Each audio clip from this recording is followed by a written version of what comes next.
Our results show us where the heaviest elements come from. So it shows us where the elements which are heavier than iron were formed. Up to now, we haven't really been able to pinpoint exactly where that is for sure, but now we know at least one location in which these heavy elements do form, and that's neutron star mergers. My name is Darach Watson. I work at the Niels Bohr Institutet, and I'm an astrophysicist.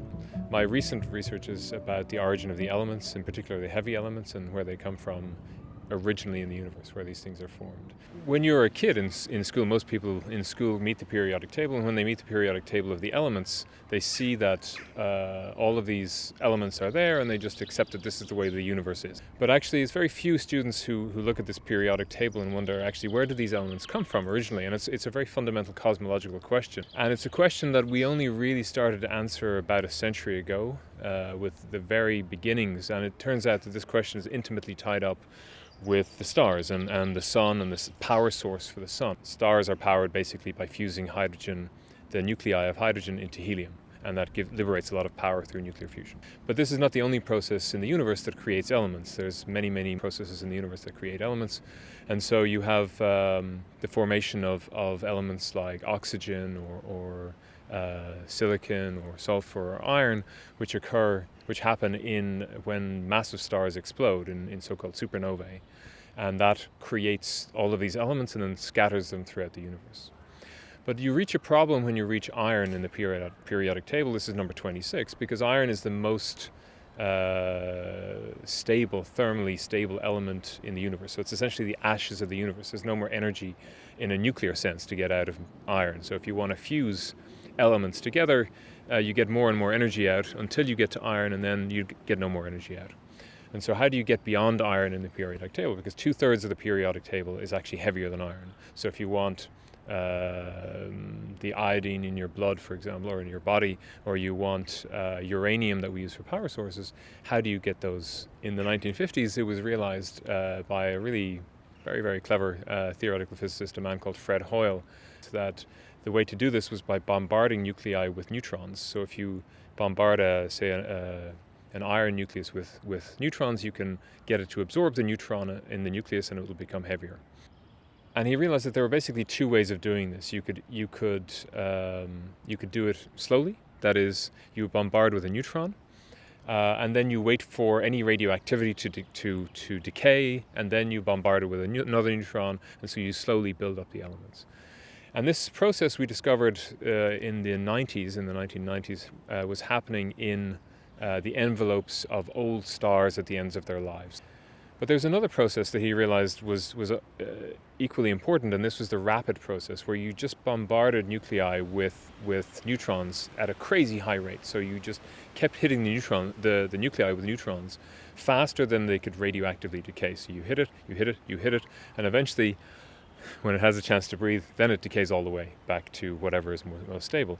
And by doing that, you can actually instead of reaching the moderately heavy elements like barium, for example, which is number 56 in the periodic table, you can actually go all the way up to produce really heavy elements like gold, like platinum, like uranium. And so we needed a place in the universe which has a huge amount of neutrons, free neutrons, and a lot of excess energy.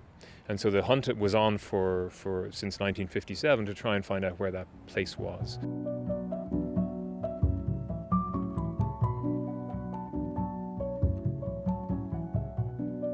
When you're doing science like this, it kind of evolves a little bit. So you have expertise in a particular area, and then you realize that there's a problem you can apply your expertise to. And so I was working on, I had been working on the origin of flashes of gamma rays in space. In the process of pursuing where those came from, the idea emerged that those gamma ray bursts came from the merger of two neutron stars.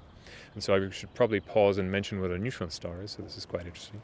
When a star reaches the end of its life, it only manages to counteract gravity because of its thermal energy, so it has heat in it. So the heat keeps the gravities from collapsing the star.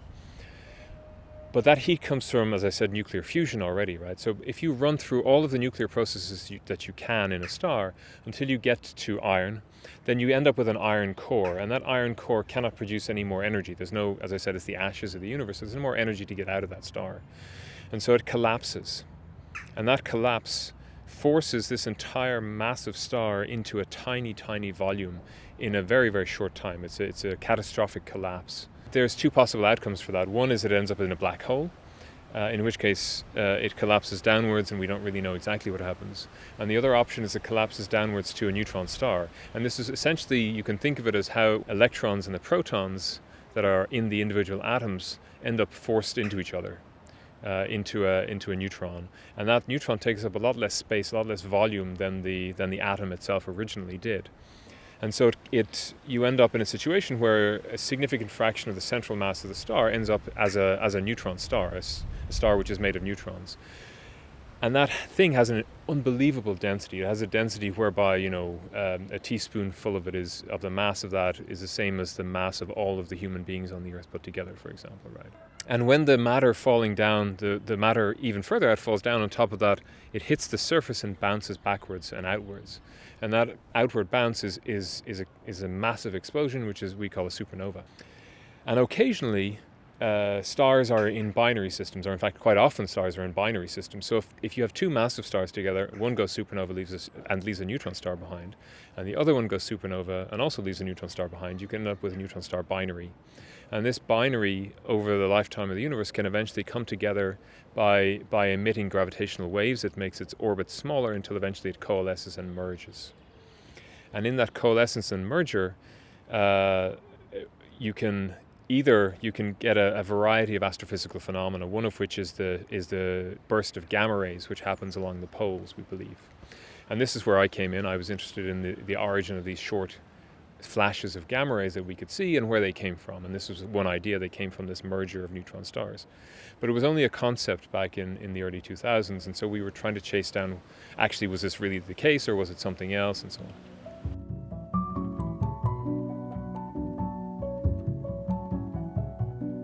So in 2013, a team that was led from a team in the UK, but also included researchers from the Niels Bohr Institute, found a very vague hint of some red optical infrared emission coming from the site where we knew there had been a gamma ray burst, but quite distant in the universe. It was extremely difficult to see. They used a Hubble Space Telescope and picked this up. At that point, people became very excited about the fact that actually this probably was a merger of two neutron stars, and this very faint infrared glow was due to the formation of these very, very heavy elements. And so people thought, okay, this may be the signature that we've been looking for, but it's too far away to be absolutely certain. And so, in 2017, there was a detection in gravitational waves of the first merger of two neutron stars. So many teams across the world, including ours, went looking for this signature, and that signature we refer to as a kilonova. And the reason we refer to it as a kilonova rather than a killer nova, which my son insists on calling it, but a kilonova is because it's supposed to be 1,000 times less faint, or fainter rather than a supernova, but 1,000 times roughly brighter than an ordinary nova. So it was this. Anyway, but we, as part of the European Southern Observatory, managed to get the best spectra. So this is a spectrum is when you take the light from an object and spread it out in wavelength. And so we wrote up the papers at that time saying this is what we observe, and it looks roughly like what we expect, but nobody could pinpoint the signature of any individual element in those spectra. And this is the smoking gun, if you like. This is the gold standard of finding elements, is to say, okay, this is the spectral fingerprint. And it turned out that we could identify those with strontium, the element strontium, which is element number 38. This was quite a surprise because this is not what we really expected to see. What we expected to see was heavier R-process elements. We were thinking, okay, we're going to see something like barium or, these other elements. But I was struggling with this for many months, and I couldn't really see that any of these elements could fit the data. It just didn't work. So there are two things that I think are really important here. One is that we now know that probably the significant majority of the heavy elements that we have, so everything from the iodine in our bodies that we need to survive, to the uranium we use for nuclear power, or gold that people have in their teeth or in their rings or whatever, that all of these are things that probably mostly came from neutron stars. So if you have a ring on your finger, you have a gold chain around your neck, or you have a piece of platinum, what you're holding in your hand is almost certainly a piece of that was once inside a neutron star.